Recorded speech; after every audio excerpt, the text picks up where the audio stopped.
I don't know about you, but it feels like more and more organizations and companies are shifting their virtual engagements to in person. So I wanted to ask our loyal podcast listeners, do you know of an event that a company or association is hosting that would benefit from an in person speech? I teach how to use storytelling to make a greater impact, how to build a greater team, and the habits of high performing individuals. If you have a connection, I'd be honored. My email address is don@donyaeger.com. That's don at donyaeger.com. If you email me, trust me, I'll reach back out to you and will even send you a book to say thanks. I appreciate you. What do most Fortune 500 executives have in common? They learned important lessons on the fields and courts of their high school and collegiate sports teams. This is true for both men and women. Ernst & Young found that a whopping 94% of women holding a C-suite position played sports. Their wins and losses shaped their habits and who they would become. Join me on my journey to sit with some of the brightest executives in the world as we discuss how sports shape their professional trajectory. In partnership with Chief Executive Magazine, the voice of America's CEO community. I'm your host, Don Yaeger, and this is Corporate Competitor Podcast. With me for today's episode is one of the most incredible leaders I've had the chance to study, Casey Crawford. And when I say study, I mean it. I have spent a year learning from Casey about the culture he has built at Movement Mortgage. In the last decade, Movement's growing team of 4,000 have serviced about 1 out of every 45 homes purchased in the United States. But the best part is that Casey believes that a business should be judged not by how much money it has made, but by what it gives to a community. And because of that, Movement has invested more than $260 million in schools and ministries around the world. Casey has been recognized as a John Maxwell Transformational Leader, an Ernst & Young Entrepreneur of the Year finalist, and a Super Bowl champion. Casey played tight end for the Carolina Panthers and the Tampa Bay Buccaneers. And I'm excited to discuss how the lessons he learned from sports shaped his amazing leadership journey. I have my notepad ready, and I hope you do too. What kind of community do we want to create?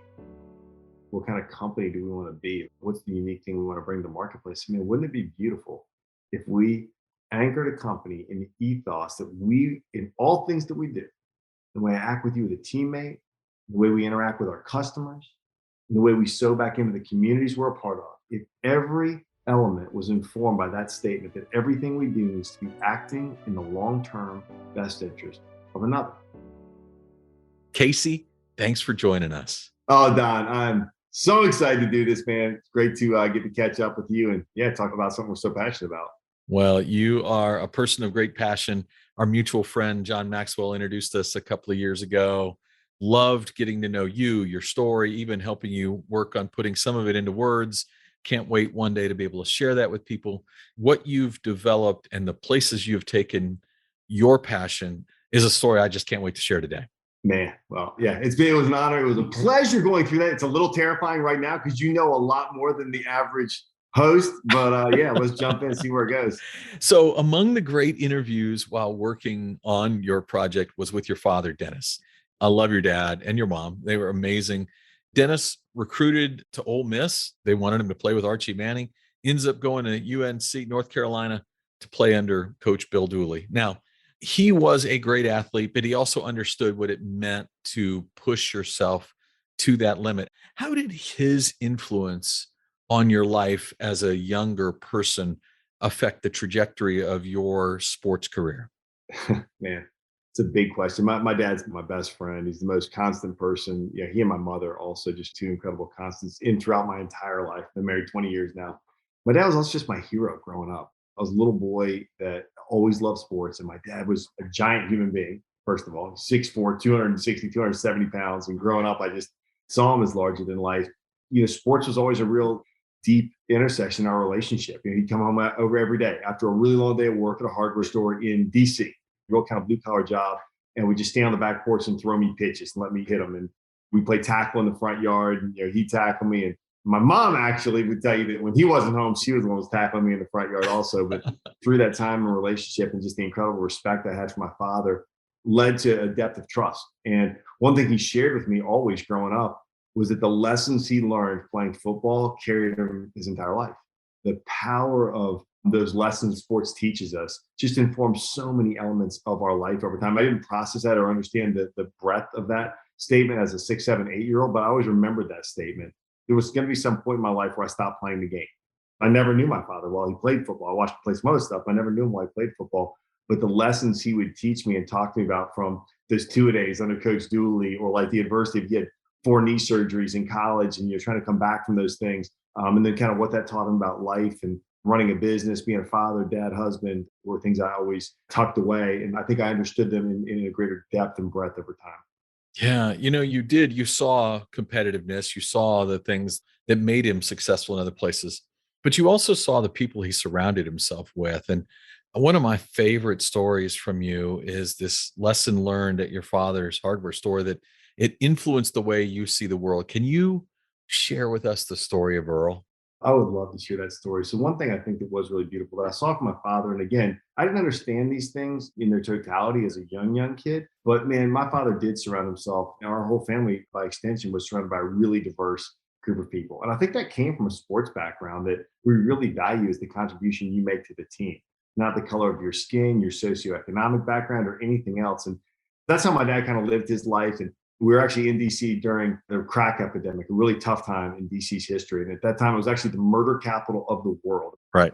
We were actually not just in DC, but in Southeast DC, which was the epicenter of all that violence. The neighborhood was unstable. It was a really tough place to run a business. So finding like quality team members to work at the store was also like a huge challenge. Right. Years in, decades into that, my dad had the privilege of hiring a man named Earl E. Bird. Put that all together, you got Early Bird. Early bird. So he hired Early Bird. I remember him coming home just so excited to talk about Earl. And the first time I ever saw Earl, this man was just like carved out of something. He was in the warehouse boxing and beating up, just dripping sweat. He'd been a fighter, had actually been involved in the drug business himself, but had become a Christian, really turned his life around, and just became this incredible rock of a teammate for my dad. My dad would come home always just talking about the stories of Earl's bravery, character, and all these things for a couple of weeks. But about a month into working together, my dad came home. He said, "Man, the craziest thing happened today. Earl came in and quit." Oh, "What, Earl?" "Yeah." He said, I don't know what happened. He just came in. He told me he had to resign. So I was pretty down, pretty upset about it because I didn't know what we were going to do. But actually, around noon, a guy came in the door, said he was looking for a job, asked me if I had any work. And he said, "The guy seems great. His name's Lonzo Snowden." So I hired him. Earl left. I hired him. It was just amazing timing. And we started hearing about Brother Lonzo, who's just kind of been a guy that, man, I still catch up with to this day. He's just full of joy, full of life, always a huge smile on his face, always telling jokes. The business was kind of progressing along. So we worked with Lonzo for about a month or so, and another employee resigned. So my dad kind of asked around, said, "Hey, does anybody know anybody that might want to come work?" And Lonzo said, "Well, Mr. Dennis, Earl still doesn't have a job." But I said, "Lonzo, how do you know Earl?" "Earl's how I found out about this job." See, we were at the prayer meeting the night before at our little church, and I let it be known that I was about to get kicked out of my apartment. I needed a job. And after we finished praying, Earl looked at me and said, "Lonzo, you show up tomorrow at noon at FL Watkins and ask for Mr. Dennis. There's a job there for you." wow. What Earl had done was give up what he had for his brother that was in need. Now, mind you, Earl at this time is sleeping on his aunt's couch. So this isn't a guy that was coming from means or had some kind of financial cushion or like an easy life. But man, the way he loved his brother Lonzo, given to him out of a place of need, was an example of my dad, an example to me my entire life. And I actually got to catch up with Earl about that, gosh, just about 6 months ago. We were reminiscing and talking about it. I said, "Casey, with what I've been through, like I've lived on the street, I've been a gangbanger, been shot, been beat up, been incarcerated, been all like what God had seen me through made it easy." Mm. Made it easy, actually. What was I going to be worried about? Like I was going to have to sleep on a couch a little while longer. That's like almost of no account compared to the joy of loving my brother Earl and giving to him and meeting his needs. The impact that that lesson had on my father, that my father then turned around and poured those lessons back into our life and then getting to know Earl over the years. Because a couple months later, we did hire Earl back and they worked together for a number of years. And just getting to see what it really looked like to sacrificially love your neighbor as yourself and love your brother in need. I mean, it's informed, guys, all the ways in which I try to live my life today. So I got to tell you, I've heard you tell me that story half dozen times in different settings and different things. I got tears in my eyes again right now because no one would ever think that that would be a mentored relationship, but that's exactly what it was. Earl was teaching your dad something that then he would teach you, which was it's important that we look first and foremost out for each other. I think there's something too, Don, that I've been processing more and more that like I got to talk to Earl about that meeting and I asked him because Casey, when your father offered me a job back, I had other choices. I was thinking about taking a construction job.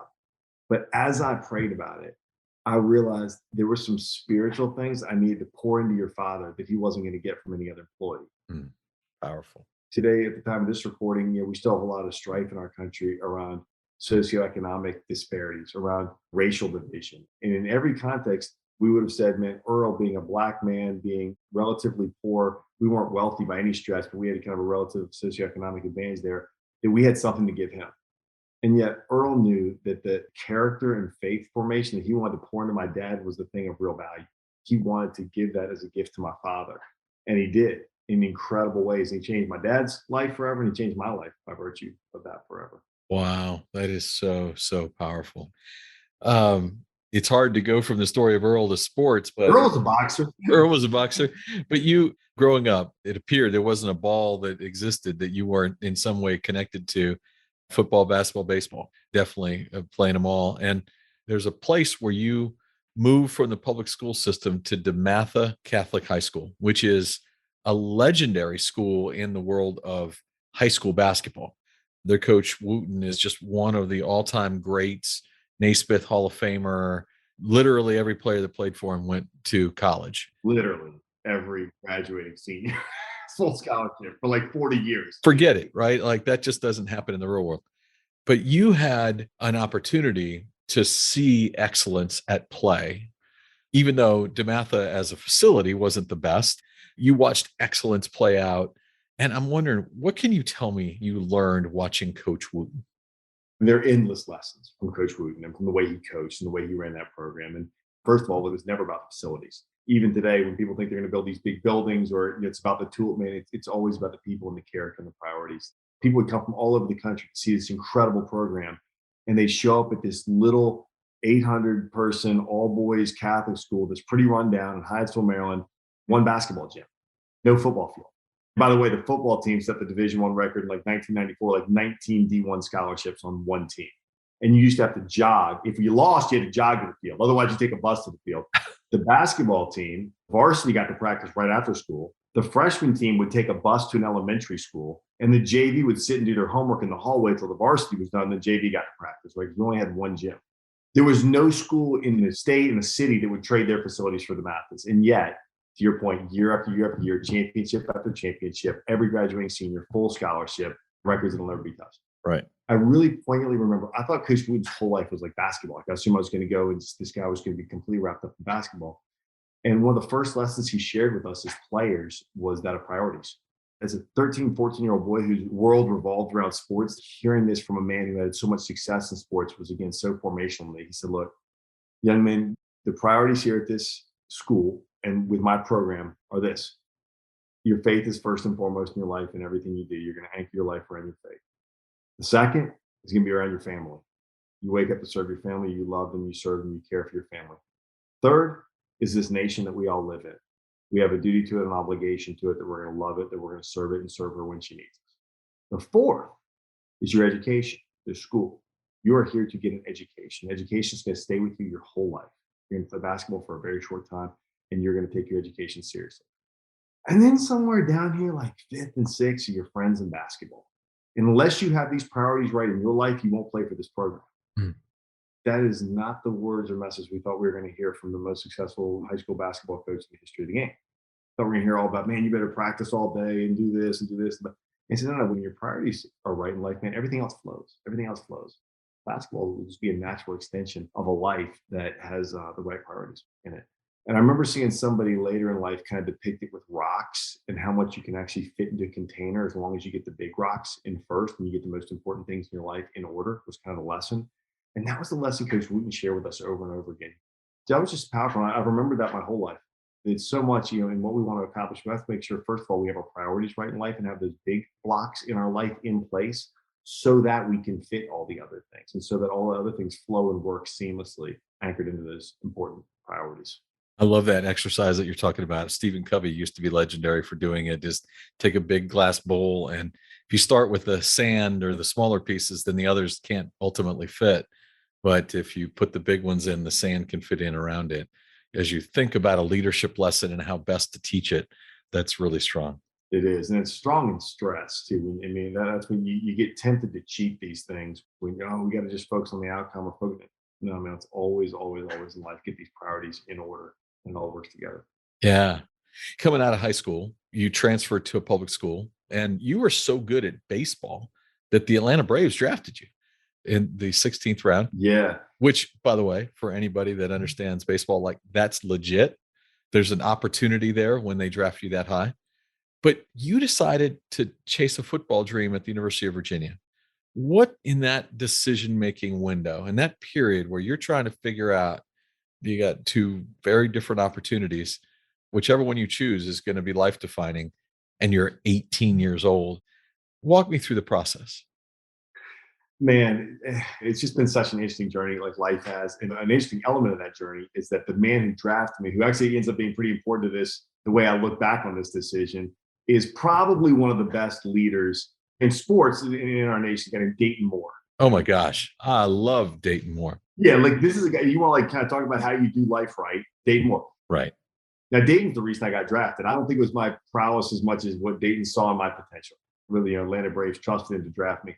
As I look back, I mean, the leader and man that Dayton is and has been for decades makes me lament the decision that I made. It really wasn't a thought in my mind that I was going to have a legitimate offer from a major league team to sign a meaningful contract that reflected that they wanted me. And, I got drafted in the 16th round, but Dayton actually got me a really good contract kind of relative to that position. And they were serious. Like, we want you to come to low weight ball like tomorrow, by the way, leave your friends, leave your family, this whole thing, and come take a full-time job playing baseball.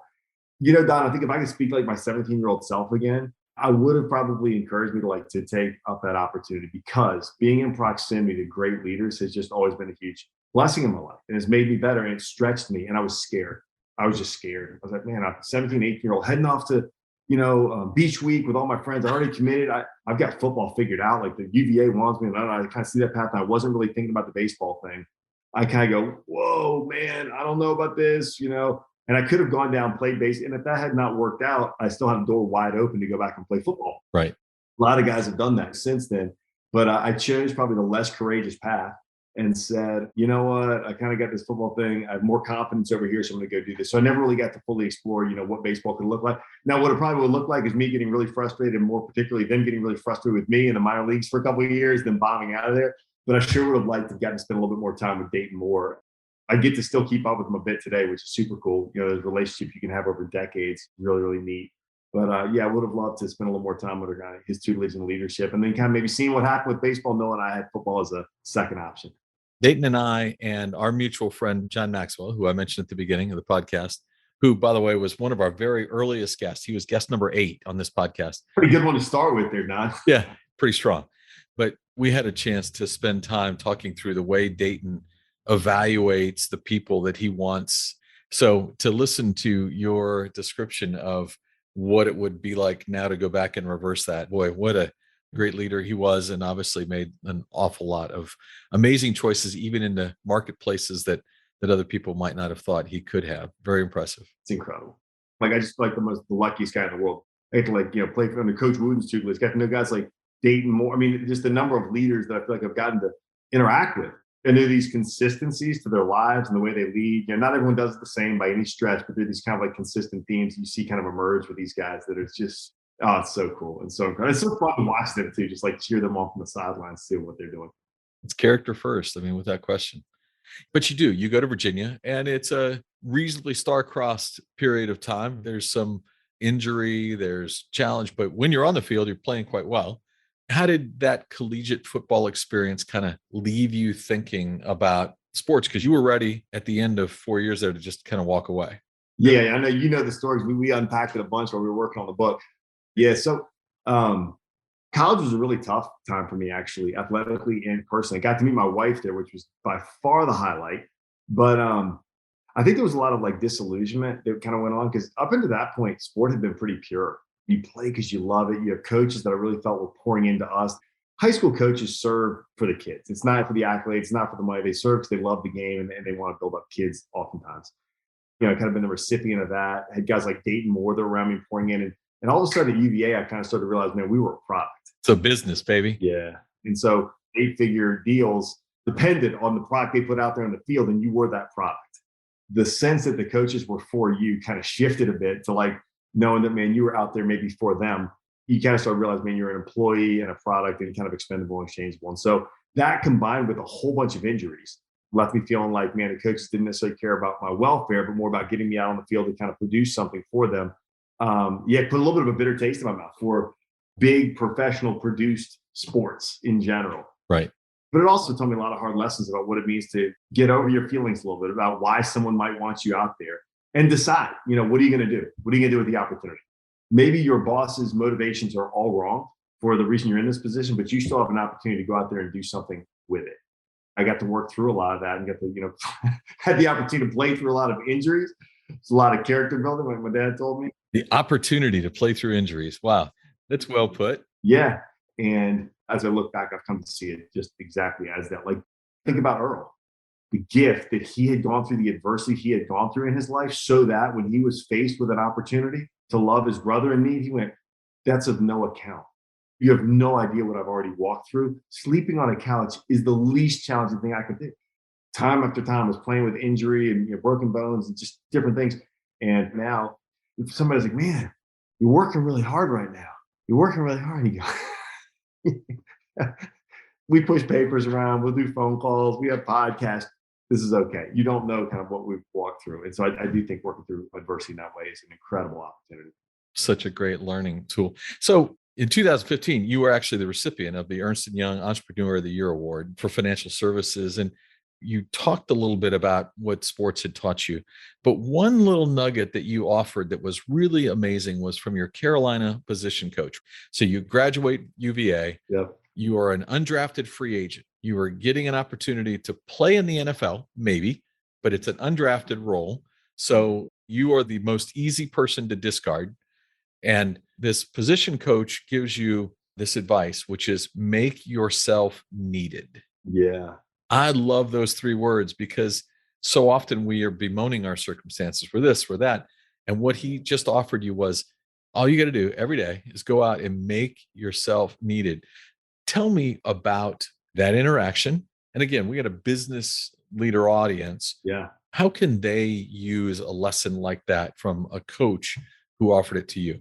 Man, Don Bro was this coach. And Don Bro had been a coach of the Washington Redskins where I grew up. So you already had like incredible credibility in my mind. And Don Bro was also like a really loving, encouraging guy. It was kind of like a great refreshment from college to get back under Don Bro's tutelage. He was a tight end coach for the Carolina Panthers. And when the Carolina Panthers signed me, I was the 5th tight end on a depth chart that had never kept more than 3 tight ends. You guys can do the math on that. But yeah, basically they sign you to make sure the real players don't get hurt during the preseason. Yep. And I was a pretty hardworking kid, and I tried to go over above and beyond, do everything I could for the team, and to make myself valuable out there. And Coach Bro saw that pretty quickly, and he saw a little bit of athletic potential, I think. So he kind of like took me under his wing. But the thing was, he's like, my affinity for you is not going to be why you stay on this team or why you make this team.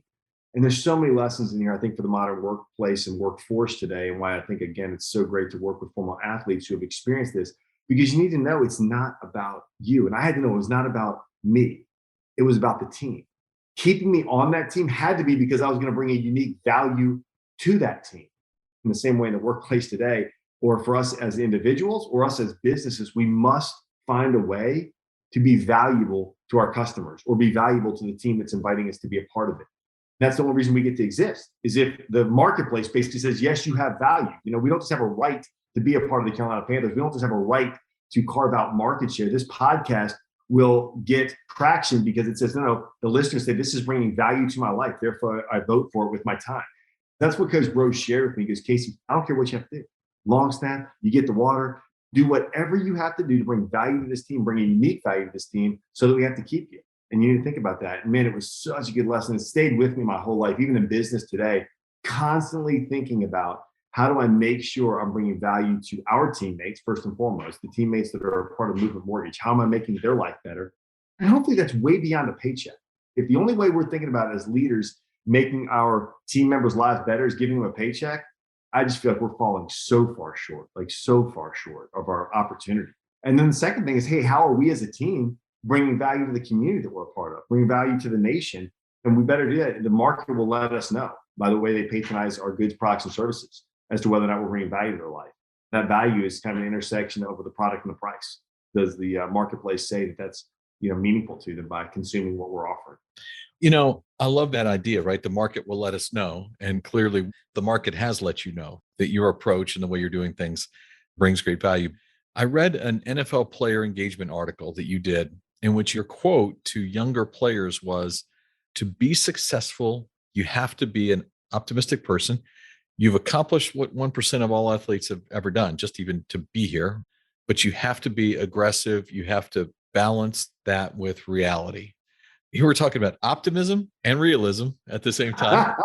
A lot of tensions in there, right? Yeah. A lot of tension in there and aggression at the same time. Like you got to be aggressive in order to be able to constantly push the envelope to prove, as you said, your value. How do you do that at Movement? How do you bring optimism every day to your workplace? How do you balance it with the reality of what's happening in the world? And how do you continue to push aggressively? That's a great question. So when we founded Movement, financial services in America had crashed. Right. We're in the middle of the Great Recession, 2007. If you're looking at that landscape, you really kind of need to be able to separate fear from facts and look at the whole United States and go, do I fundamentally believe that Americans are going to continue to hold high the value of individual home ownership? And is the federal government going to continue to be involved in that process? Because the largest providers of home mortgages in the US had evaporated, completely taken out. And it was a terrifying thing. I mean, I was telling my wife, hey, we're going to start a mortgage company. It's going to be great. She's looking at me going, are you watching the news, babe? How many times have you hit your head lately? Have you seen what's going on in America? It just seems like these companies are crashing right and left. And we're in Charlotte, North Carolina. They call it the first city built on banking. And so Wachovia, poof, taken out.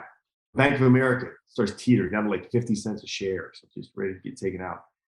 If you're not a person who sees a brighter future at some point, and there were a lot of easy ways to imagine a narrative that was very, very negative. It was never going to turn around, that our nation was going to kind of plummet into chaos or something. Short of that, I kind of went, first of all, like, what do you have to lose? Not a whole lot. So when a nation totally plummets into chaos, we all have bigger problems. Oh, yeah. So like, not a tremendous amount actually to lose here. The second thing was like, hey, really look at the playing field in reality. Not just going, hey, man, Florida State's this big, bad team that's never lost in the ACC, and they're really tough guys. They're really, really fast. Like, you have to bring that up, don't you? We just celebrated the first loss in the ACC history of UVA a couple of weekends ago. So for those of you guys that don't know, UVA beat Florida State on ESPN on a Thursday night to, shock them. Warwick Dunn was in, but I don't care. That's fine. You just stick with that. Yeah.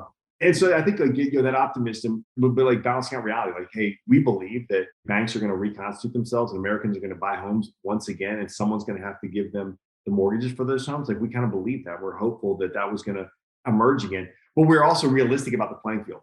It's tough. Yeah.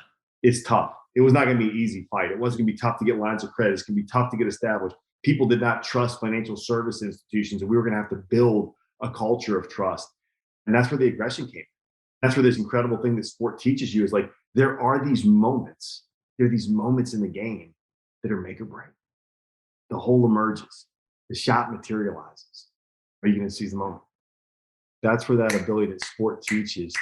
Man, you think about the greats that did it so well. You think Jordan and some of these guys, just these iconic sports heroes who just had a knack for seizing the moment and kind of applying that aggression at just the right moment in time. I certainly experienced none of that on the football field. Maybe we had one of those moments open up before us in financial services. And we said, man, we're going to seize this moment. This is our moment to step in and press it and create a new kind of financial services company that we believe the world wants. and it would really make our country rejoice rather than lament. And it'll actually kind of build into people's lives rather than pull away from it. And that's really when we founded the movement. That I think was a really good example of a confluence of like, hey, optimistic perspective, willingness to deal with reality, and then an aggression to step forward when you see an opportunity emerge. Even when everybody else, including your wife, is telling you you're nuts. Even then. So, speaking of nuts, most people might look and when they hear this nugget of your story, think this is crazy. You're a tight end on the Super Bowl winning team of the Tampa Bay Buccaneers. You beat the Oakland Raiders in San Diego, and you have just reached the pinnacle. If football means something to you, it doesn't get any bigger, better, more important to most people who are riveted by football. And yet you get on the plane to fly home. And before the plane touches down in Tampa, you had already decided you had played your last down of football and you were young. The potential for you to have maybe extended a career a few more years, certainly there. I think some of the elements you mentioned that kind of come into play, right? And so just there's different ways to frame stuff. And I think you framed it completely accurately. I would also add that while I was pretty young, orthopedically, I think it was my 80s at that point. I had like 4 or 5 surgeries already. And I just got to do the Super Bowl. And I played no meaningful role in getting us there or certainly not in winning. But I got to stand on the 50-yard line with Bon Jovi singing It's My Life, and my wife from New Jersey, and my father, who was my coach, and my mom and my sister, and like our all family, and the confetti's coming down and hold Lombardi trophy. I really just had this incredible moment of gratefulness, Don. And the next 24 hours was probably a mixture of that and going, oh my gosh, it's been an amazing journey. Like I can't even begin to speak on all like the blessings that have been in my life and all the ways that my life was richer because of sports and football. And it just felt like a really good ending. Mm. You're an author and you got to figure out a time to close. Like, how do you close? This is just a beautiful close. There wasn't a whole lot more I was probably going to accomplish athletically with football. I'd lost a tenth of a second for my 40 and 10 pounds for like 3 straight years. Like I wasn't like peaking and cresting athletically. Yeah, my career was not going the way of Tom Brady. I didn't think it was a meaningful investment in teams any longer that I was really offering, but I really wanted to have a life of impact. I really want to find some ways to uniquely impact people's lives around me, and it runs course with football. And so with a lot of like actually peace and definitiveness and kind of some joy, was able to say, hey, this is it. This is it. I want to go from this entertainment industry and think about, man, how I can invest my life in a way that really impacts others. Had no idea it was going to be a mortgage, but really kind of prayed that prayer on the plane ride home. Like, God, would you please help me find a way to invest my life in a way that lifts others up? Literally, we're talking success to significance. It's like unimaginable. And again, I was married to my college sweetheart, my best friend, and I just finished a Super Bowl. So I was like, gosh, check, check, check, check, check. Like, what else? It was that significance piece that I knew I wanted to press more deeply into. So that's what I love and think is the beauty of the movement story. You took that moment and it took a little bit for you to land in the space. But when you did find this mortgage space was where you were going to go, you set out a group of parameters around what it would mean to be in your organization in this space. It was about caring. It was about being early bird, right? It was about being Earl. Yeah. It was about being open to allowing people to flourish. And you set out a model that was uncommon in your own industry and continues to be. Yeah. Tell me about those early days at Movement. I mean, it wasn't easy. Everybody sees it now. And when we share links to all the success you all have had, it's incredible. But in the early days, it was a slog. Yeah, absolutely. I mean, it's still tough. We have a little more to show for it. But yeah, in the early days, it was tough because you're trying to convince yourself that the idea is not crazy. This probably goes back to my regret of not trying baseball. But I guess, Don, we just said, like, let's try to take the road less traveled. The world didn't need like one more mortgage bank. The world didn't need one more backup tight end, that was just kind of along for the ride, and said, if we're going to invest our lives into something, man, let's bring something of unique value to the world and to the marketplace. Coach Bro said, find a way to be needed. And the world didn't need one more bank, and certainly not one more mortgage bank. So we said, so if we're going to exist, what can we bring of just unique and precious value to the marketplace? My freshman year, a priest at the math, I wrote up on a whiteboard, chalkboard actually, back then it's chalk. He said, to love is to act in the long-term best interest of another. Wow. Well, there are a lot of definitions. To love is to act in the long-term best interest of another. Yeah. And as I was contemplating, like, what kind of community do we want to create? What kind of company do we want to be? What's the unique thing we want to bring to the marketplace? I mean, wouldn't it be beautiful if we anchored a company in the ethos that we, in all things that we do, the way I act with you as a teammate, the way we interact with our customers, and the way we sow back into the communities we're a part of, if every element was informed by that statement that everything we do needs to be acting in the long term best interest of another. So we started the company with that principle. We use the word love. Our mission statement is that we exist to love and value people by leading a movement of change in our industry, in corporate cultures, and in communities across America. And we thought, man, how unique and ironic maybe for this concept of loving your neighbor, of acting in someone else's best interest to emerge out of the darkness and depth of that financial crisis of the Great Recession, where financial services were known for everything but acting in someone else's best interest. They were known for how they took from, how they robbed from the marginalized, how they weren't informing customers and doing all these things that weren't the best interest of the customers in America. And I think ultimately their own team members, right? Because when you're doing those things that lack integrity, it robs from you. Right. It's just a whole human. I mean, we want to be the opposite of all that and kind of tell a new story in financial services. And that's a wonderful statement to make with four people. It's a little tougher to convince folks that we're going to walk in and step into that. We kind of said back those days, if a decade from now we're successful, man, we will be creating a new kind of workplace where people feel loved, they feel valued. We've poured into one of their lives way beyond a paycheck, way beyond a paycheck. We're better men, women, husbands, fathers, sisters, brothers, friends, because we're a part of this community and we're evolving, making ourselves better. We're going to change customers' lives. Like they will have better lives. They will be a part of something bigger than themselves if they patronize us as an organization. And man, if we make a profit, we're going to take the profits of the business and reinvest them into our community right now, into people's lives that today are in any kind of trajectory to be our customers. We want to love and value and serve the marginalized in the communities that we're a part of in meaningful and transformative ways that aren't happening today. And you're doing that in a number of different ways. But one thing I love is the work you're doing. And I've had the chance to visit a couple of schools right there in your hometown, Charlotte, where, as you said, these are students. They are not going to be your customers today. Not yet. One day, hopefully. 20-year marketing plan, Don. This is going to take a long time to monitor, but yeah. But by the way, if you start with love, you can invest in a 20-year marketing plan.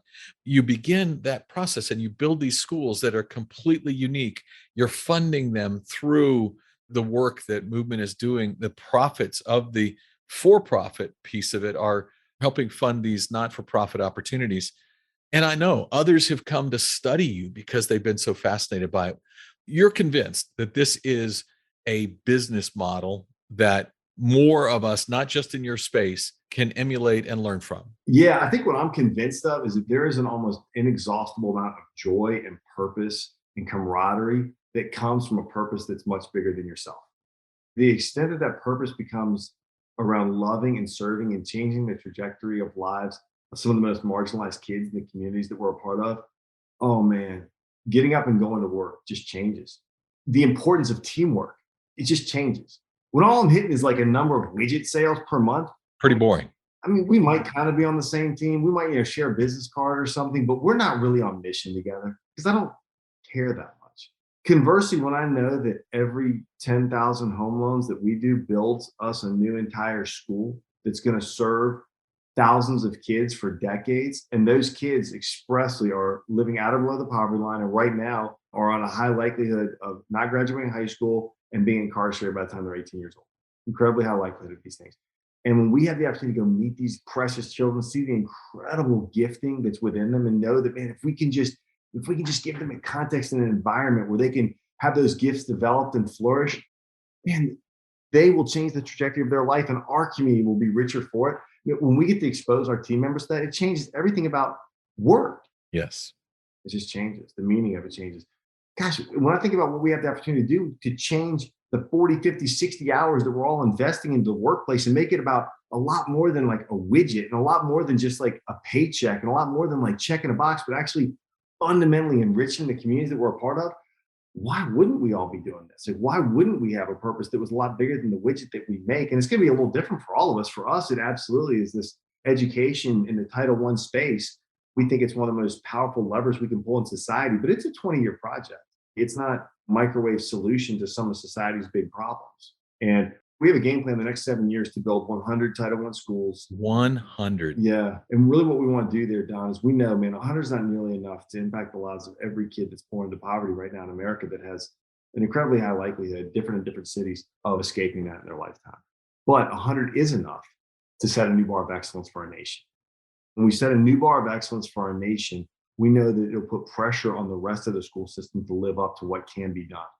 So right now, our kids are having 300% better academic results in just 4 years than their demographic peers are at the traditional public schools. 300%. And that's not because there aren't great teachers or great principals. They're just these big bureaucratic institutions that aren't fundamentally nimble enough to do a great job at educating the poor. And that's true in every city in America. That's just systemically true. And so what we're going to do is work to set a new bar for what can be done with only 65 cents on the dollar that the traditional public school gets. Our schools are tuition free, completely public. At least 65% of our kids are out of below the poverty line. And we want to see our kids performing at or above the level of the wealthiest public schools in the states where we operate. We don't just have a vision for our kids, they be better than the toughest schools in their community. You want them to be better than the best. Yes. And we see them on the trajectory to do that. There are other great charters around the nation who have modeled that for us. We're just going to hopefully do it bigger and faster than anyone in the US has done so far to really prove this out, because we think the kids are worth it. And we know they're valuable, and we know they have the gifting to do so much better than what our academic system is providing for them right now. Movement mortgage is not about helping somebody move into a house. You're creating a movement far greater than the mortgage process itself. I have loved learning your story. I have loved being your student. I've learned so much from you. But more importantly, today, I'm just loving that I get to celebrate you being a corporate competitor. Thank you for your friendship, man. Thank you for using the gift the way you do and exposing and expressing stories the way you do around sports. And I think it's one of the most powerful things in sports is that they become examples for what we want to see in greater and bigger levels in society. Like those incredible stories of sacrifice, the incredible stories of teamwork, the incredible stories of like overcoming crazy odds, you know, and those comeback stories that we all love so much. Sport is an incredible microcosm for these big themes that we love seeing played out in society, man. So thank you for amplifying those great stories. And it's awesome to get to be your friend too, man. And I appreciate you telling the movement story as passionately as you have. How can you not love Casey Crawford? In big, bold letters, I wrote, love is acting in the long-term best interest of another. Again, love is acting in the long-term best interest of another. Movement's purpose is clear. He knows who he is in service of and why it matters. If you want to dive more into this topic, check out episode 34 with Simon Sinek. This week, make an effort to shift your focus from what you do to asking yourself, who am I doing this for? If you could share one habit, one thing you've done consistently that allowed you to separate yourself from your competitors, what would it be? In my 30-year career, 2,500 of the greatest athletes, coaches, and leaders answered that question for me. This is Don Yeager, who did that article I was telling you about. Don, Dave Sims with Coach K. How you doing? Hey, Don. How you doing, my man? Great, sir. What they gave to me is what I'm giving to you in my online course, Journey to Greatness. Through engaging storytelling and on-demand videos, you will learn the 16 habits that will jumpstart your personal growth. I will instruct you on how to apply these winning characteristics to your life through custom workbook exercises. We are slashing the price for our podcast listeners. Lifetime access to Journey to Greatness is normally $399, but for our podcast listeners, it will be $49 with the code podcast at checkout. Click the banner on corporatecompetitorpodcast.com to enroll. Thanks for listening to the show. I would be so grateful if you left us a rating and a review. We will be rolling out a new episode every Wednesday. To be the first to listen, subscribe to the podcast on our website, corporatecompetitorpodcast.com. Plus, as a thank you gift, you will receive a free chapter from one of my best-selling books on the habits of high-performing teams. Stay in touch by connecting with me on social media at Don Yeager, Yaeger, on Twitter, Facebook, Instagram, and LinkedIn. Until next week, I appreciate you.